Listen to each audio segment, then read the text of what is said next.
Welcome to Popternative, where we dive into topical discussions from the worlds of pop culture, social media, and sports. Here is your host, Peter Remoliotis, aka PD Beats. Hello, welcome to the Popternative podcast, the podcast and talk show where we have digital discussions from the worlds of TV, film, pop culture, social media, comedy, everything really depending on the guest. We talk about it all. As always, I'm your host, Peter Remoliotis. On social media, you know me as PD Beats. My guest is a comedian and an actor, stars in Ramy on Hulu. We are with Dave Merheje. Dave, welcome to Popternative, man. Thank you for having me, bro. Thank you very much. I'm really excited because we've been wanting to do this for a while. So, you know what? Patience is a virtue. We got it done, man. Thank you so much. Oh no, man! Thank you for your patience. I don't know if it was I don't know. I don't know what. I can't honestly remember why it took so long. We're both busy people, right? So. Yeah. It's but now I'm glad we're doing it now. Absolutely. So, you know, I've like we'll get into a lot of, you know, the comedy stuff you've done, but like whether, you know, you're a comedian or whether, you know, it's your acting stuff, you're like a storyteller. That's what you can kind of say, right? Like you tell stories, funny stories, but you tell stories. So when did you kind of decide that like storytelling and performing was something you wanted to do? I think, you know, originally when I first started doing stand-up, you know, you're obviously like new and you don't really know yourself up there, or you just don't know how, you know, sometimes you don't know how you're going to eventually end up being funny, if that makes sense. Yeah. So I was doing setup punch originally for like a while. I can't remember how many years. And then I was like, I don't know if I want to sound like this. Do you know what I mean? Like I wanted to try to sound like how I, you know, tell stories, like how I was telling them off stage. I wanted to bring it to the stage. So I think like I was starting to, you know, do setup punch. I was doing setup punch, but I was trying to bring that storytelling in. So it was like it was like a mix of it. And then I got robbed in like Los Angeles in 06 or 07. Sometime around there. I was out here for like half a year. I'm originally from Canada and I was living in Toronto. Yeah. So then when I got robbed, like I got my pistol and I was gun butted, like with the gun. I got pistol whipped basically. I was like, what am I doing? Like, why don't I just do what I actually want to do? And which was like, you know, be more of myself on stage. So that's when the process kind of started to me wanting to tell stories and just share just the experiences I was going through. And me be more like stream of conscious and observant of like. And do you feel like that's kind of the comedy that's kind of hitting stride right now? Like the, so to speak, real like comedy that kind of hits on a lot of issues and a lot of like personal, like the personal lives of the comedians as well? I think so. I think a lot of times, you know, I can't really speak for anyone else, but you know, I enjoy that form, you know, because I get to get things off my chest. It's kind of like its own therapy for me. But I still love, like, you know, when it's not like, you know, I don't have to, some of my favorite comedians don't really share personal things. About themselves, or even, you know, they may not even be storytellers, but I still like love it. Do you know what I mean? I think there's obviously room for both, and it's whatever you're, I guess at the moment you're yearning for. Like if you want, I want to hear some real shit, and then you'll just go to that comedian. No, 100%. I mean, you do your stand up. A lot of people know you from the stand up, but you were on a show on Hulu called Ramy, and you know the creator and star of that, Ramy Youssef, he actually won a Golden Globe for that show, which is amazing. You play like one of his like best friends on the show. What is the relationship between comedians and working on TV shows as an actor? Is that always been a tag team where a comedian wants to go be an actor on a TV and film? Do people that work in TV and film want to be stand-up comedians? Can you kind of talk about that? Because I find that relationship kind of interesting. I've always, like, when I was like younger, I always wanted to do stand-up and act. Yeah. So I look at people like, you know, Martin Lawrence or Chris Tucker. I was like, oh, they did stand up and then they did TV and they became actors. So that's the kind of vibe that was the goal I wanted to do, was do stand up, then eventually get into acting. But I don't think that's like for everyone. Like I have friends, like comedian friends, or I know comedians that, you know, really have no interest in acting. So it's not always you know, that case of like you do stand up and then then you want to do acting, which is 100% obviously fine. Yeah, absolutely. Like I interviewed like Jamie Kennedy last week because he has a new comedy special out, and I was asking him about that because he's done both, right? Like he's acted, he's done stand up, and I also asked him like, I see it sometimes, but like when people that do stand up, they don't really like talk about their like acting stuff in their stand-up that much. Is that like on purpose, do you think? Like are you like, as you like Dave Merheje, are you trying to separate your stand-up? Like maybe, you never know, you might talk about your experiences on Ramy and some bits, you know what I mean? But are you like, is there a separation of the two, do you feel? Well, for me personally, like if like a story happened on set, I guess, or a story happened while I was, doing an acting job, I'll probably mention it in a stand up, but it's not a thing where I'm like actively, like it's not on my mind all the time. Like I'm not sitting there going, like, oh, what happened on set? Let me try to bring it on there. If it's interesting enough to me, or I really enjoy it, or it made me laugh, I'll do it that way. Absolutely. But stand up is generally like I'm talking about what I want to talk, like my family or just some personal experiences that have happened. For sure.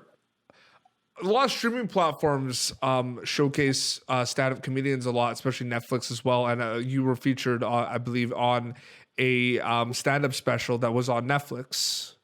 Yeah, they did it. It's called Comedians in the World. So they went around to different countries. And I think they picked 4 comics per country, if I'm not mistaken. And when they got to Canada, they did the French, and then they did the English speaking.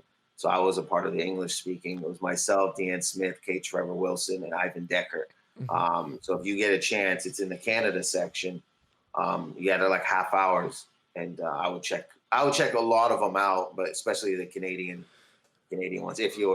So can you talk a little bit about that kind of shift in the landscape where stand-up comedy, where it's always been around? I've been going to stand-up comedy shows like for most of my life, right, man? But like then you see like Netflix kind of post like all these amazing stand-up comedy specials, right?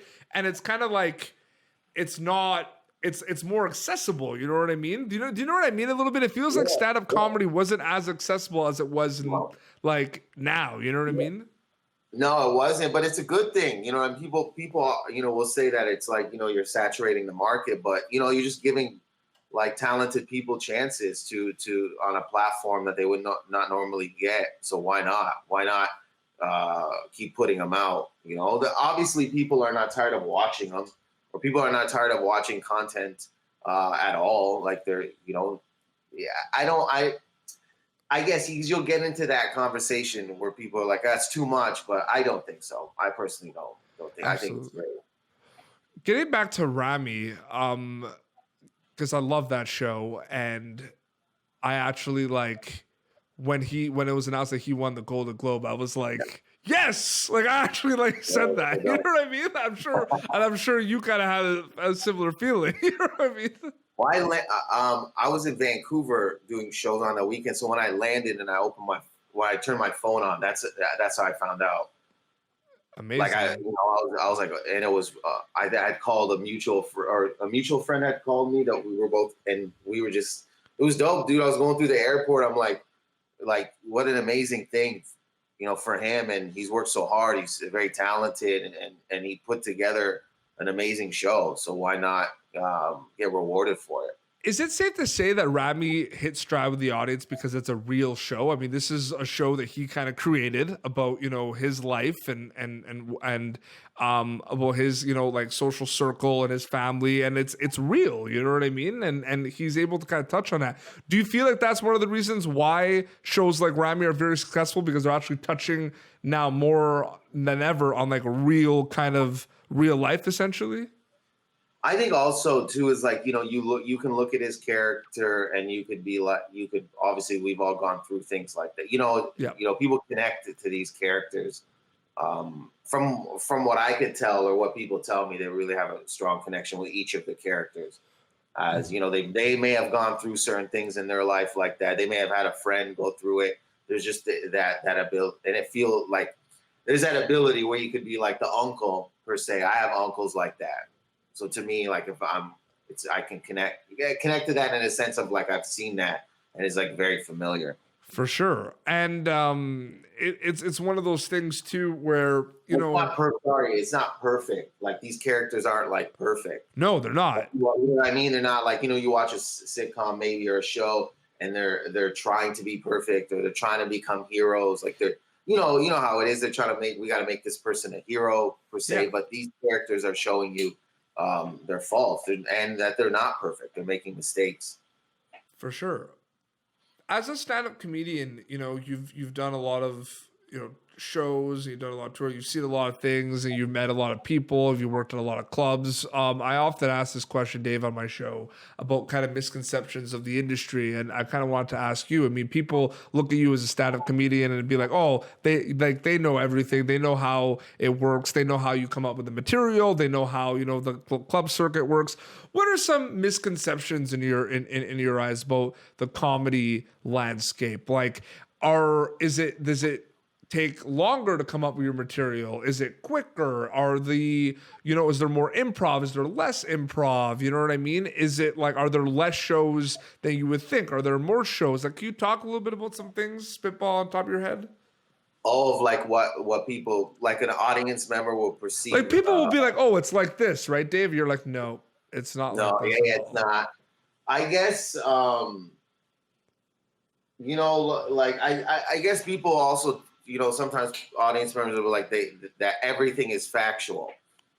Like every detail is like factual. They'll be like, well, that's not real. Or they'll be like, let's say, I think I was, if you talk about her, you may say I cheated once, or I'm like this in your set. You may be exaggerating a tad bit, but sometimes audience members are like, yeah, that's you, man, for the rest of your life. They connect that as like, that's who you are as a person. So they're very like persistent.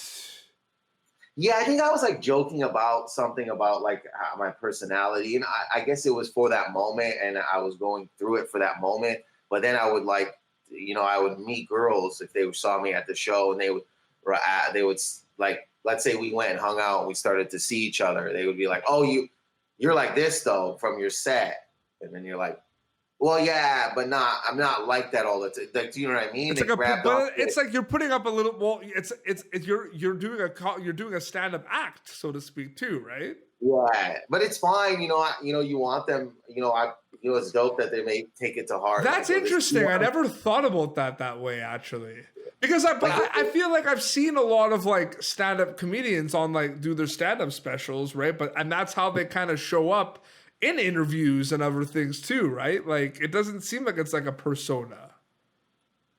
No, yeah, some of it might be, but I mean not in a sense of persona. Like if I said, like I had a joke where, I was like, I've never been the other guy. Like where this woman was like, like cheating, like she was in love with this other guy. Like she was just using me, I guess, maybe for sexual. Like we weren't. And she was telling me, and I was just riffing the idea of like, yeah, that'd be great if I was like a dude that was she didn't love, like the other guy she loved would take her to the mall per se or do like dinner, and I was, just joking, and then like sometimes audience members might be like, well, that's how he is all the time, like that's who he is as a person. But I could have gone through it just in that moment or for a few months. Do you see what I'm saying? I do, 100%.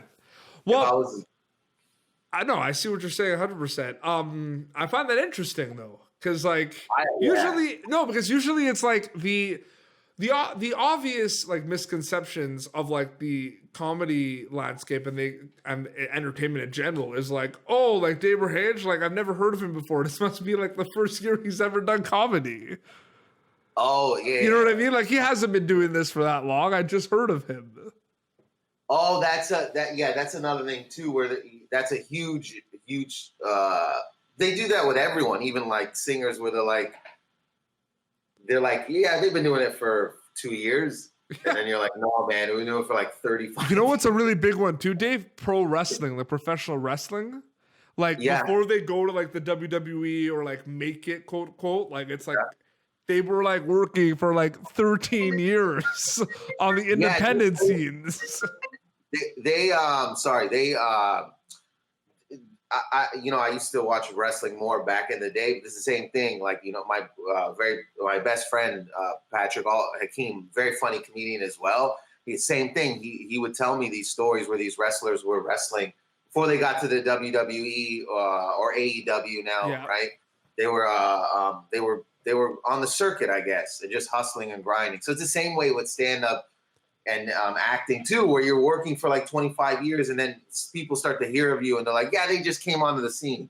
So then you're like, no, man, there was like a lot of hustle for this. The AEW stuff is cool because it's the first, like, there's obviously like Impact Wrestling and Ring of Honor who were like getting some cool talents, up and coming talents, but then they would, do it for so many years, then they go to the WWE. But like AEW now has kind of created a product that is like.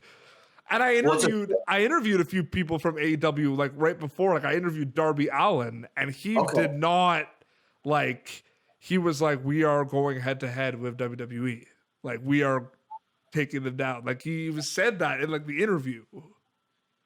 Well, I think that that friendly competition. I don't know if it's friendly, to be honest with you, but I think you need, because back then when it was WCW and WWE, it was like that healthy competition made both products way better. I thought, as a kid, or not as a kid, I think I was in high school, but I was watching it like, I may have liked one side better than the other, but I think as they competed, it brought some dope shit out of. Do you remember Rob Van Dam? Of course. RVD, yeah. So I've interviewed him a couple of times on this, and his like stories about like people like going to WWE, leaving WWE, like it's crazy. Like pro wrestlers, man, have like the best stories.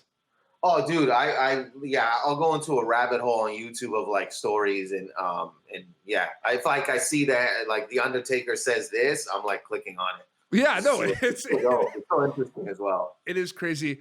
You mentioned like one of your friends was like a comedian and he said the same thing as well. Is it a tight knit community, especially like in the Toronto scene? Like you moved to LA, but like was it like, to talk about the scene, like the comedy scene in like Toronto? Is it like very competitive? Is it friendly? Like what's that like a little bit? I'm still always visiting and going in and doing spots, and I love it. I love the Toronto scene. I moved in 2015, like I left Canada. So to me, I don't know how detailed the scene is anymore, like what it's about. But from what I could tell in the group of friends I have, it's I guess it's like, I guess my crew, everyone kind of went out and was doing their own thing. So there's no so when I go back, I'm hanging out, but I'm just going to do spots. So it seems to me it's producing some dope comedians. I think the scene is strong in a sense that there's more opportunities than maybe it was when I started. Like, do you know what I mean? Oh, absolutely. Meaning that there's more independent rooms. Back then it was more of like, it was a Yuck Yucks. And if you weren't with Yuck Yucks, you're like, where are you going to go? There's also, we have Absolute Comedy here too now.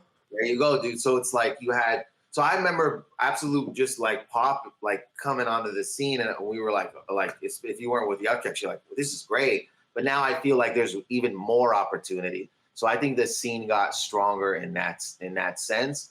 And, more, so that gives the opportunity for more comedians and more talent to come out. And I think it's, a lot of times American comedians or comedians from other parts of the world will mention how dope the Canadian scene is, and especially the Toronto comedy scene. Amazing, man. Well, Dave, thank you so much for coming on Popternative, man. This was awesome. Thank you for having me, bro. This is awesome. Where could people follow you on social media to keep up to date with everything? If you just put at Dave Merheje, so it's Merheje on Instagram, Twitter, and Facebook. I post it all on there. Like, obviously when shows kick back up, but like any, that's where I'll be reaching out and posting. And they can watch season 1 of Ramy like on Hulu. They can watch actually season 1 and 2 on Hulu in America, and then in Canada, if you go to Crave TV. Stars, I think it is. Both seasons are on there. I would check that out 100%. Absolutely.